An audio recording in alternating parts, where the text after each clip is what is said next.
Hi hello welcome to my channel. ఈ చల్లని వర్షంలో వేడివేడిగా బజ్జీలు చేసుకొని తినడం ఎవరికి ఇష్టం ఉండదు.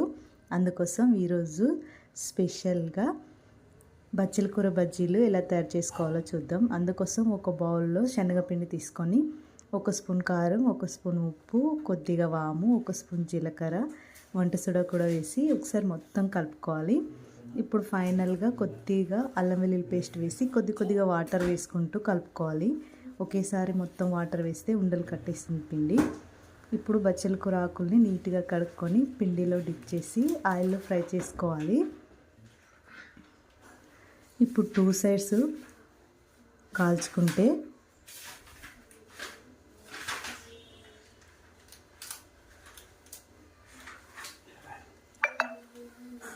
ఎంతో టేస్టీ అయిన బచ్చల కూర బజ్జీలు రెడీ.